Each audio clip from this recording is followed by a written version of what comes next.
The bartender looked Sarah Valdez up and down with undisguised contempt as she approached the polished mahogany counter at Murphy's Tavern. Her army fatigues were clean but wrinkled from the long bus ride, her combat boots worn but serviceable.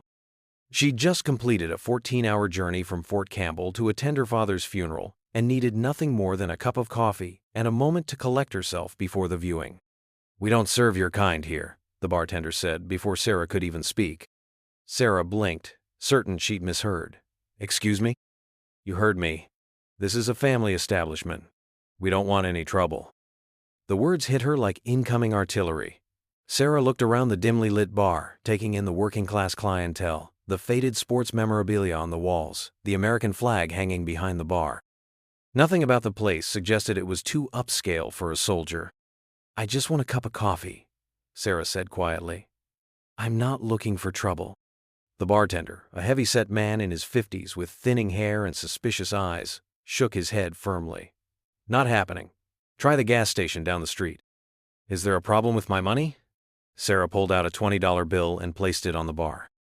"The problem is you," the bartender said louder, drawing attention from other patrons. "We don't serve military in here." Sarah felt every eye in the place turn toward her. A construction worker at a nearby table muttered something about baby killers. An elderly woman whispered to her companion about those people bringing violence wherever they went.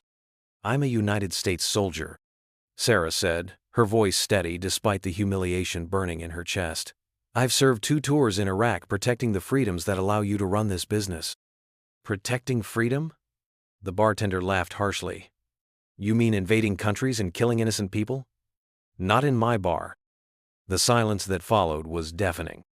Sarah stood there in her uniform, the same uniform she'd worn while providing medical aid to wounded civilians in Fallujah, while dodging sniper fire to evacuate injured children, while serving her country with honor and distinction. "Look, I understand if you have political opinions about the war," Sarah said, trying to keep her voice calm.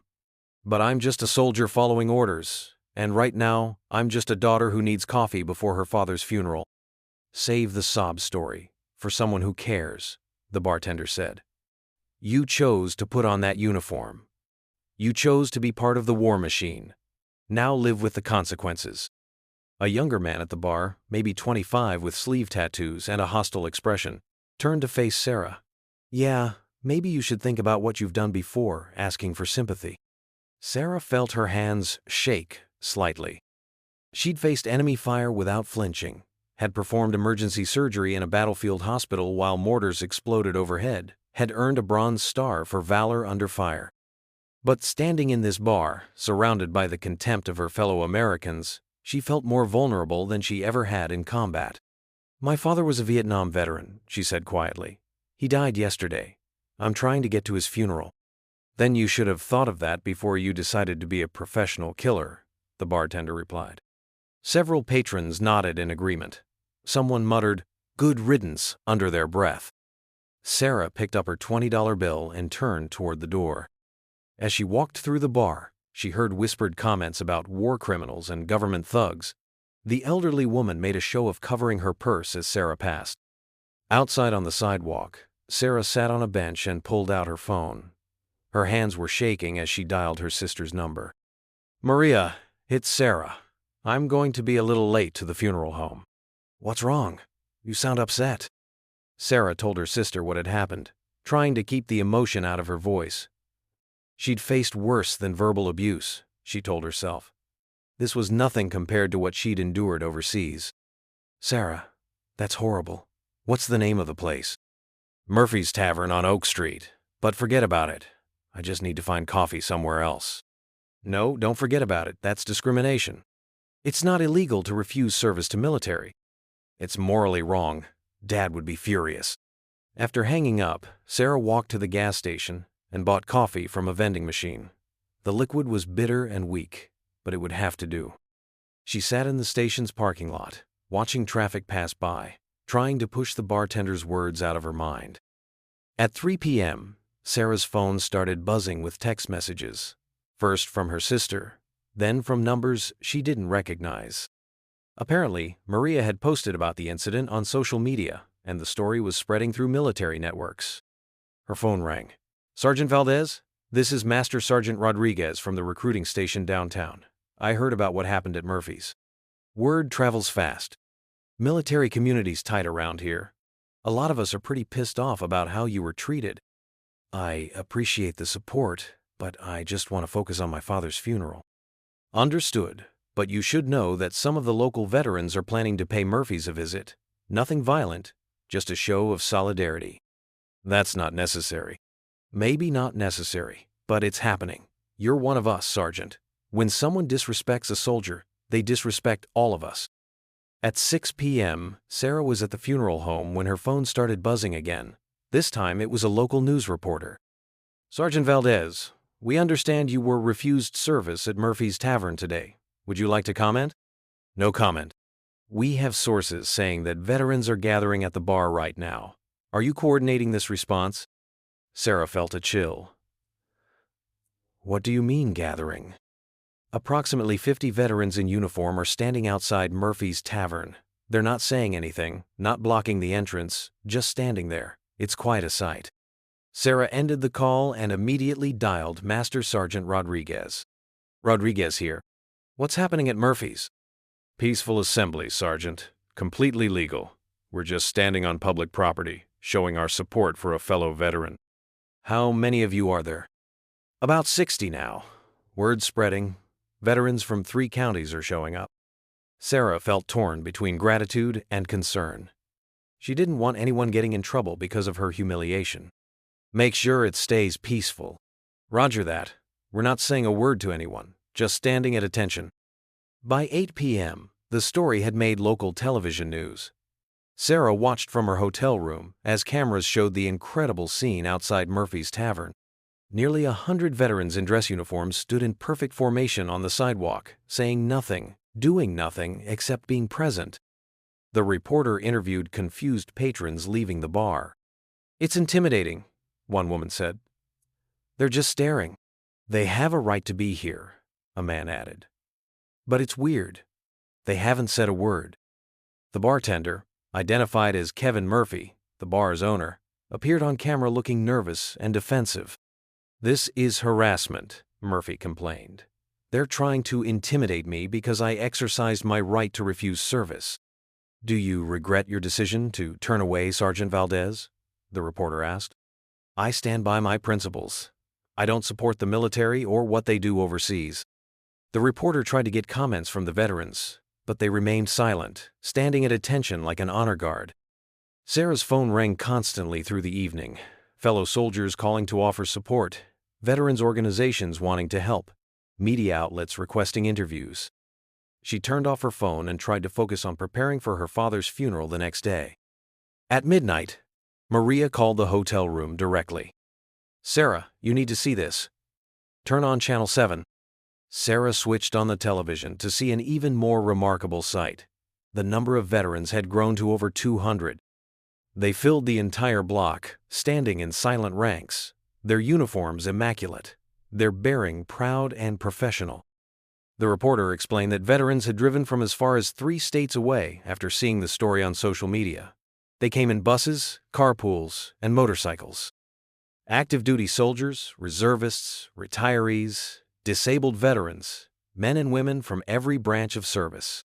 The protest, if you can call it that, remains completely silent, the reporter said. No chants, no signs, no confrontation, just the presence of America's veterans standing together. The camera showed Murphy's Tavern, which had closed early. A handwritten sign on the door read, "Closed due to circumstances." Owner Kevin Murphy declined our request for another interview, the reporter continued. But sources tell us the bar has been empty since the veterans arrived. Customers are apparently too intimidated to enter. Sarah watched in amazement as the camera panned across the sea of uniforms, young faces and old, every race and gender, representing decades of military service. They stood together in the cold October night, united by something stronger than individual differences. Her phone buzzed with a text from Master Sergeant Rodriguez. "We're staying until morning. For your father, for you, for all of us." The next morning, Sarah arrived at the funeral home to find a dozen veterans waiting outside. They'd come to serve as honor guard for her father's service, though she'd never asked for their help. "Your father was one of us," an elderly Vietnam veteran explained. "We take care of our own." The funeral was beautiful. Veterans filled the church, providing a dignity and solemnity that Sarah had never expected. They stood at attention during the service, folded the flag with military precision, and escorted the casket with honor. After the burial, Sarah drove past Murphy's Tavern. The veterans were gone, but the bar remained closed. A larger sign now read, "Permanently closed." She pulled over and called Master Sergeant Rodriguez. "What happened to Murphy's?" "Owner decided to close permanently this morning. Apparently, the silent treatment was more effective than any protest. I never wanted him to lose his business. He made his choice, Sergeant. Actions have consequences." That evening, Sarah appeared on national television, interviewed by a sympathetic anchor who understood the significance of what had happened. "I never asked for this," Sarah said. "I just wanted coffee before my father's funeral. But what happened afterward showed me something I'd forgotten." "What's that?" "That we're not alone. That when one of us is attacked, all of us feel it. And that sometimes the most powerful response is simply showing up." The interviewer asked about Kevin Murphy's decision to close the bar. "I feel bad about that," Sarah said honestly. "I don't believe in destroying people's livelihoods over disagreements. But I also think there are consequences when you treat veterans with contempt." "What's your message to other business owners?" "We're not asking for special treatment. We're asking for the same respect you'd show any customer. We served our country. We deserve basic dignity." The interview ended with footage of the silent vigil.